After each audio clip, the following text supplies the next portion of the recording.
नमस्ते दोस्तों, मेरा नाम है राज और आप देख रहे हैं मेरा यूट्यूब चैनल स्लो लर्नर। आज का वीडियो एक कंपनी एनालिसिस वीडियो है। कंपनी का नाम है आदित्य विजन, जिसका हम आज एनालिसिस करेंगे। ये एनालिसिस 4 हिस्सों में होगा। पहले हिस्से में कंपनी का बिजनेस मॉडल, दूसरे हिस्से में कंपनी के फंडामेंटल एनालिसिस, तीसरे हिस्से में कंपनी का वैल्यूएशंस और चौथे हिस्से में कंपनी का टेक्निकल एनालिसिस जो कि चार्ट पे होगा।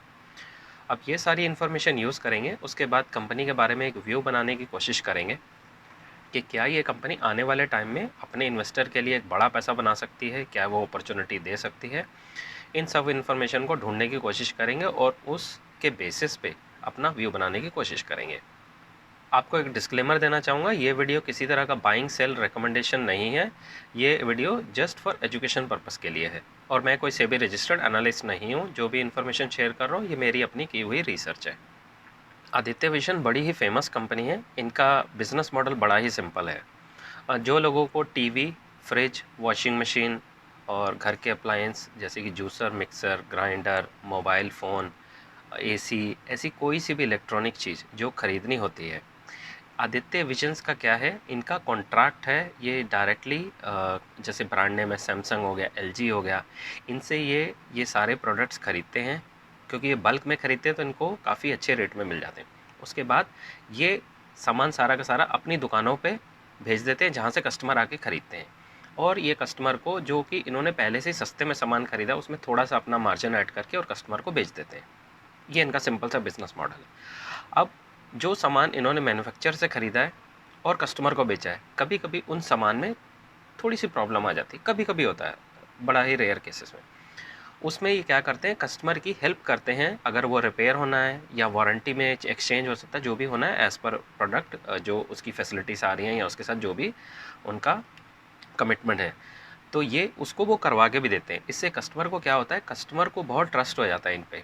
उसकी वजह से कस्टमर किसी और जगह नहीं जाता, वो डायरेक्ट आदित्य विजन में जाता है और वहाँ से सामान खरीदता है बार बार। तो ये ट्रस्ट फैक्टर को इंक्रीज़ करता है और कस्टमर को अपने पास दोबारा से आने के लिए मजबूर करते हैं। इनका जो मेजॉरिटी ऑफ बिज़नेस है, बिहार और झारखंड में इनकी जो प्रेजेंस है वो बहुत ज़्यादा है। बहुत सारे लोग हैं जो अच्छे प्रोडक्ट्स शोरूम में जाके ख़रीदना चाहते हैं। ये क्या करते हैं, उनको इनकी शॉप्स हैं वहाँ पे अवेलेबल और वहाँ पे प्रोडक्ट्स वहाँ पे अवेलेबल करते हैं।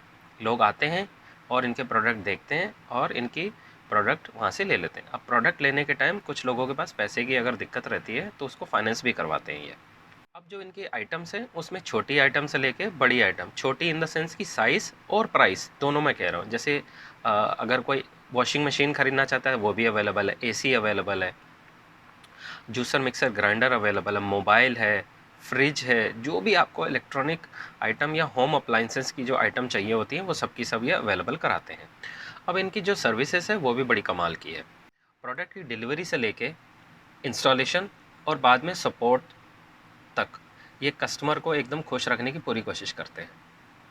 ये तो हो गया इनका बिजनेस मॉडल। इनके जो ट्रेडिंग पार्टनर जिनसे सामान खरीदते हैं उनके बारे में बात कर लेते हैं। इनके पास Samsung, LG, Whirlpool, Sony, Panasonic, Voltas, Hitachi, Carrier, Haier, General, आप ये सारे नाम देख रहे हैं, इन सब के प्रोडक्ट्स खरीदते हैं। और इनको फाइनेंस किससे कराते हैं, बजाज फिनसर से, सैमसंग फाइनेंस से, H D B finance services से, HDFC बैंक से, TVS credit, IDFC bank, Pine Lab और पेटीएम, इन सब से ये इनको फाइनेंस भी करवा के देते हैं। अब बहुत सारे कस्टमर ऐसे होते हैं जो टियर 3, टियर 4 सिटीज़ में हैं, उन्होंने ज़्यादातर ये सारी आइटम्स टीवी पे देखी हुई हैं। तो वो जब इन स्टोर्स में जाते हैं तो उनके लिए इसको फ़ील लेना, चेक करना बहुत मज़ेदार एक्सपीरियंस होता है। तो उसके लिए इनके अच्छे सेल्स एजेंट हैं जो कस्टमर को चीज़ ला के उनके पास दिखाते हैं, फिज़िकल जो उसको एक्सपीरियंस कराते हैं, एक विजुअल एक्सपीरियंस सामने बैठा के। तो उससे कस्टमर बहुत आसानी से कन्विंस हो जाता है। इनकी सेल्स की टीम अच्छी है और कस्टमर्स को टियर 3, टियर 4 में कुछ लोग हैं जो पैसे वाले, कुछ लोग नहीं, काफ़ी लोग पैसे वाले, अब वो चाहते हैं अच्छी कस्टमर सर्विस। वो चाहते हैं कि मैं जाके सामान देखूं और वो सामान मुझे बेचा जाए, लेकिन मैं पहले जाके देखना चाहता हूँ अच्छे शोरूम में और मेरी रिस्पेक्ट करी जाए एज अ कस्टमर, जैसा उन्होंने टीवी सीरीज़ में, फिल्मों में या नाटकों में देखा है। तो वो फील गुड लेने के लिए भी इनके शोरूम में जाते हैं।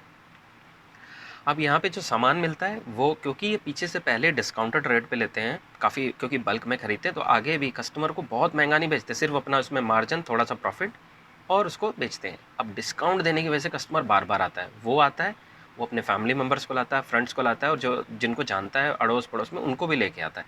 इस वजह से इनका रेवेन्यू लगातार बढ़ता चला जा रहा है। इसके साथ ही यहाँ पे इन्होंने एक ये रिपोर्ट शेयर करी है, वो मैं आपको पढ़ के बताता हूँ। जो इंडस्ट्री की ग्रोथ हुई है वो CAGR, यहाँ पे इन्होंने एक इंटरेस्टिंग सा डेटा शेयर करा है, जहाँ पे कि 49% जो ऑर्गेनाइज प्लेयर थे वो 2016 में थे, जो कि बढ़ के 58 हुए, और 77% आज हो गए।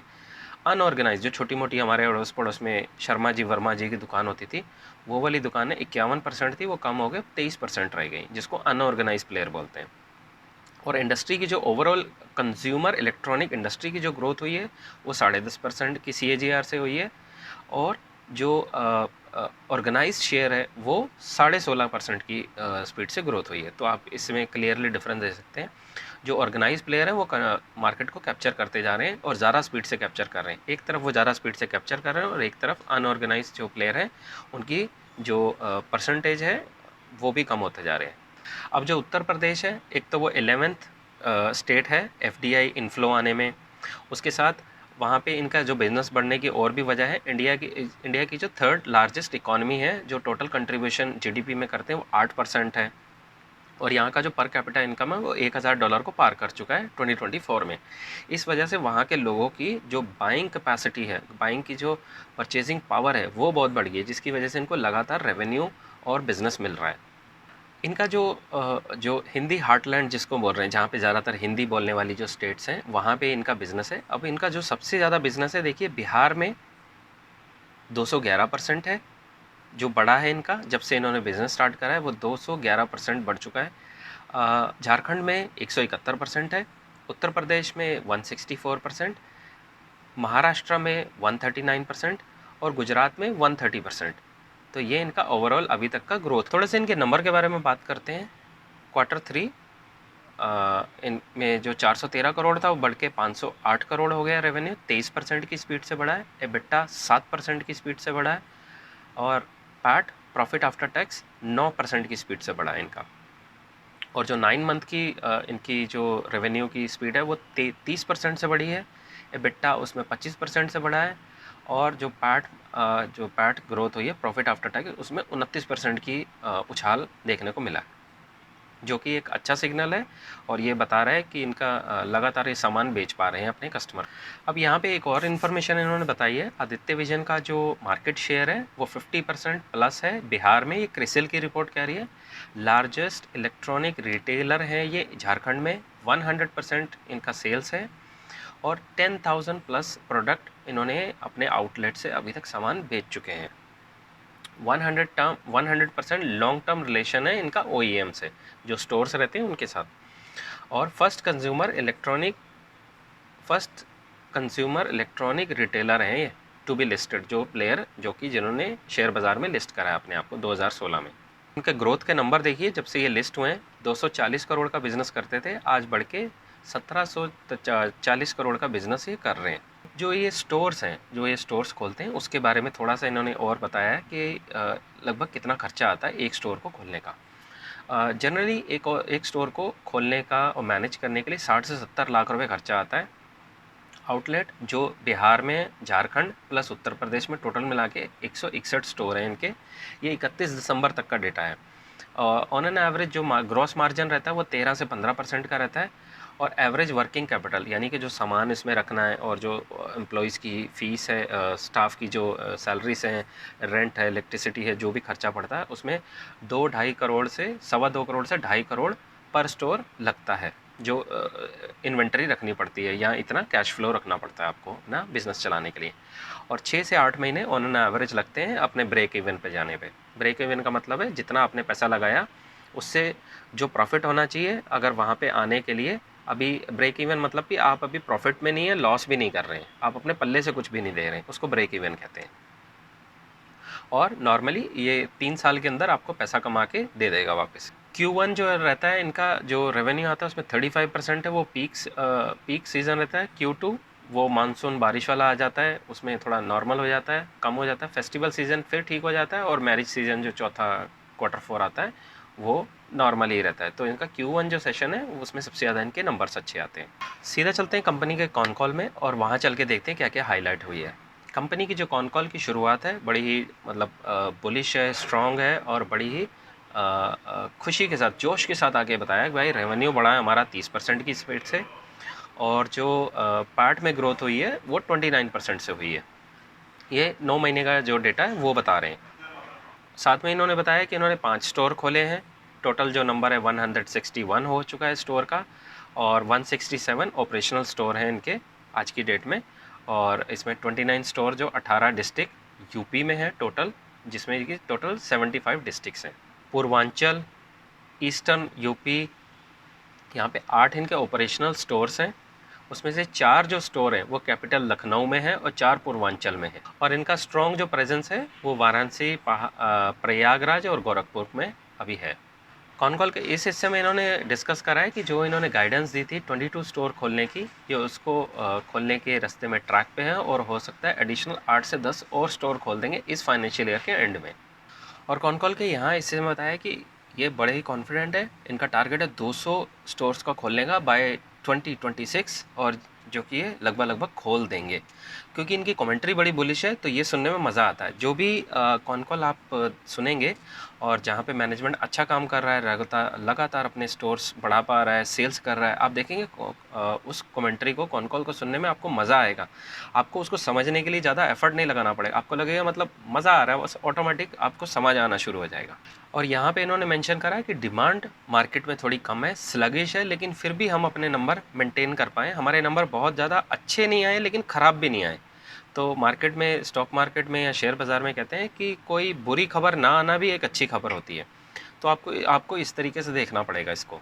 और ये ऑरेंज हाइलाइटेड में देखिए, इनको इनसे पूछा गया कि आप क्या एक्सपेक्ट कर रहे हैं, डिमांड जो आने वाली है अपकमिंग सीज़न में वो कैसी रहेगी। तो इसका इन्होंने जवाब दिया बुलिश है। इन्होंने इसके बारे में जवाब दिया कि हम बहुत बुलिश हैं और इसी के लिए हम तैयारी कर रहे हैं, अपनी इन्वेंट्री को तैयार कर लिया है। और ये मार्च वाला जो सीज़न है इसमें हम मार्च के बाद वाला जो सीज़न है जहाँ पे अच्छी गर्मी पड़ेगी, तो वहाँ पे ज़बरदस्त हमारी इन्वेंट्रीज की ज़रूरत पड़ेगी और हम सेल करके अच्छा रेवेन्यू वहाँ से जनरेट कर पाएंगे। और मैनेजमेंट उसके बारे में बहुत ही कॉन्फिडेंट है। कॉन कॉल के इस हिस्से में इन्होंने गाइडेंस क्वेश्चन के रूप में, जो वहाँ पे इन्वेस्टर थे उन्होंने पूछा कि आप किस तरीके की गाइडेंस देंगे, आपकी क्रॉस मार्जिन और आपकी ईयर ऑन ईयर बेसिस पे जो सेल्स हैं वो उसके कैसे होने के चांसेस हैं। इन्होंने थोड़ा सा अच्छे तरीके से, बड़े ही प्रोफेशनल तरीके से जवाब दिया। आई मे से सो at the moment we are in just in the first month of the quarter, so any projection will not be right, but we do expect, yes it is lastly, if we look at the recently। Con call के इस हिस्से में देखिए store opening के बारे में, guidance के बारे में थोड़ा डिस्कस करा गया है। तो उन्होंने बताया कि हम बहुत ही कॉन्फिडेंट हैं और डेफिनेटली हम 200 का जो नंबर है उसको क्रॉस कर जाएंगे स्टोर ओपनिंग में। कॉन कॉल के इस हिस्से में मैनेजमेंट ने गाइडेंस के थोड़े सिग्नल दिए हैं कि जो हमारा रेवेन्यू होगा वो 20-25% के बीच में होगा, और जो हमारी जो प्रॉफिटेबिलिटी वो भी 20 से 25% के बीच में होगी। एबिटा मार्जिन हम 8 से 10 के आसपास मेंटेन कर पाएंगे। यहाँ पे इन्होंने एश्योरेंस दिया है, गाइडेंस दी है कि हाँ, हम जो जिस तरीके से अपनी इन्वेंट्री को तैयार कर रहे हैं उससे हम इजीली इस नंबर को अचीव कर पाएंगे। कॉन कॉल के इस हिस्से में बात की गई है, जो 70 स्टोर्स खुले हैं वो रफली 40% उसमें से न्यू स्टोर है, उसमें थोड़ा टाइम लगेगा और वो भी अपने ब्रेक इवन पॉइंट में पहुंच जाएंगे। Same store same growth maintain की जाएगी यहाँ पे, और जल्दी ही वो प्रॉफिटेबल होंगे, ब्रेक इवन पे भी आ जाएंगे। कॉन कॉल के इस हिस्से में पूछा गया है, एसी के बारे में डिस्कशन किया गया कि जो मेजॉरिटी ऑफ बिजनेस आएगा वो वाइट गुड्स जैसे कि एसी होता है, वॉशिंग मशीन होता है, ऐसी आइटम से आएगा। उन्होंने बताया कि नहीं, मिक्स होगा, और क्योंकि गर्मी का सीज़न आने वाला है तो मेजॉरिटी बिजनेस इसी से ही आना चाहिए। सीधा चलते हैं स्क्रीनर पे, एक बार इसके फंडामेंटल देख लेते हैं। कंपनी आज की डेट में 5700 करोड़ के मार्केट कैप पे है, जो कि स्मॉल कैप से मिड कैप की तरफ जाने की कोशिश कर रही है। इंडस्ट्री का P43 है, स्टॉक का P48 है। इनका सेल्स ग्रोथ का नंबर जो 3 साल का एवरेज है वो 32 है, ऑपरेटिंग प्रॉफिट मार्जिन 9 है और ROE 25 का है। स्टॉक कंसोलिडेशन से स्टॉक कंसोलिडेट कर रहा है लेकिन स्ट्रॉन्ग दिख रहा है मुझे, और इसका जो मीडियन पी है पिछले 3 साल का वो 40 है, और आज की डेट में 60 के आसपास स्टॉक मिल रहा है आपको। क्वार्टर ऑन क्वार्टर बेसिस पे इनके नंबर लगातार ग्रो कर रहे हैं, और जैसा कि इन्होंने कॉन कॉल में बताया था, इनका जो फर्स्ट जो क्वार्टर रहता है वो हमेशा उसमें ज़्यादा इनको सेल मिलती है। तो ये देखिए जून के नंबर देखिए, यहाँ पे जून के नंबर देखिए 300 से सीधा 600 हो गया। मार्च में देखिए यहाँ से सीधा 300 से 800 हो गया। तो जो अगले क्वार्टर के जो नंबर मार्च के बाद जो जून में नंबर आएंगे वो नंबर एकदम से ज़्यादा आएंगे। तो ये सीज़न का है और कंपनी लगातार प्रॉफिट बना पा रही है। अदर इनकम लगभग ना के बराबर है। ईयर ऑन ईयर बेसिस पे बड़ा ही कंसिस्टेंट परफॉर्म करती जा रही है, लगातार अपना सामान बेच पा रही है कस्टमर्स को और लगातार प्रॉफिटेबल है। अदर इनकम का पार्ट बिल्कुल कम है। ऑपरेटिंग प्रॉफिट मार्जिन हेल्दी, इनका एवरेज 8 से 10 के बीच में जो कि मेंटेन कर पा रहे हैं। सेल्स ग्रोथ का जो नंबर है वो प्रॉफिट ग्रोथ से माफ़ कीजिएगा, जो सेल्स ग्रोथ के नंबर है प्रॉफिट ग्रोथ उससे परसेंटेज में कहीं ज़्यादा, जो एक अच्छा साइन होता है कंपनी के लिए और उसके इन्वेस्टर्स के लिए। बैलेंस शीट में रिजर्व्स देखिए, रिजर्व्स लगातार बढ़ते चले जा रहे हैं एज़ कंपैरिजन डेट के। तो डेट से जो इनकी बोरोविंग है उससे 2 गुना ज़्यादा इनके पास रिजर्व्स अवेलेबल है। ये भी एक अच्छा साइन है जो बताता है कि कंपनी की बैलेंस शीट काफ़ी स्ट्रॉन्ग दिख रही है। प्रमोटर होल्डिंग जो 73% थी आज की डेट में कम होकर 53% हो गई है, लेकिन उसकी मेजर जो बाइंग की है वो FIIs के पास गया है और DIIs ने 13%, DIIs ने FIIs ने 13% लिया है। पब्लिक होल्डिंग ने 26% थी, वो कम होकर 24 हुई है। तो पब्लिक से और प्रमोटर से दोनों से FIIs और DIIs इंस्टीट्यूशनल इन्वेस्टर ने लिया, जो कि एक अच्छी खबर होती है। सीधा चलते हैं एक्सेल शीट पे और एक फाइनल व्यू की तरफ बढ़ते हैं और देखते हैं अभी हमारा फाइनल व्यू क्या बनता है इसके बारे में। स्टॉक का जो सेल्स ग्रोथ है 3 साल का एवरेज 32 है। जो इसका ग्रोथ है, ग्रोथ की वो ग्रोइंग है, अप है, इसकी ट्रेजेक्ट्री ग्रो है, अप है, बुलिश है, ऊपर की तरफ जा रही है। क्वार्टर ऑन क्वार्टर बेसिस पे जो सेल्स ग्रोथ है अप है, बुलिश है, तो तीनों चीज़ों में अच्छा दिख रहा है। ऑपरेटिंग प्रॉफिट मार्जिन 9 है, ROE 25 का है, इंडस्ट्री का P 43 और प्राइस टू बुक 10 है। थोड़ा महंगा है, लेकिन वही वाला आपको एग्जांपल, प्राइस टू बुक 10 है, P 58 है और पेग रेशियो 0.86 है। अगर प्राइस टू बुक की बात करें तो ये 10 दिख रहा है, महंगा है लेकिन अच्छा है। आपको वही वाला एग्जांपल दोबारा से एक बारी देखना। प्राइस टू बुक 10 है, अब ये यहाँ पे महंगा दिख रहा है। अब यहीं पे आपको समझना है कि ये महंगा है या सस्ता है। और एक चीज़ जानिए, सस्ती चीज़ हमेशा सस्ती होती है, महंगी चीज़ महंगी होती है। आपको उसकी क्वालिटी के हिसाब से उसको जज करना है कि क्या ये महंगी है, क्या ये सस्ती है। एग्जाम्पल, जैसे कि मैं गोल्ड का एग्जाम्पल अक्सर देना पसंद करता हूँ। मान लीजिए आप 24 कैरेट का गोल्ड लेने जा रहे हैं, आपने 10 ग्राम खरीदना चाहते हैं और 70,000 रुपये इसकी कॉस्ट है, आप दे के आ गए। ये हो गया नॉर्मल, शेयर बाज़ार में ऐसा आपको भाव नहीं मिलता है। अब अगला एग्जाम्पल, आप 14 कैरेट का गोल्ड खरीदने गए, 10 ग्राम खरीदते हैं और 70,000 रुपये दे के आ गए, ये महंगा है।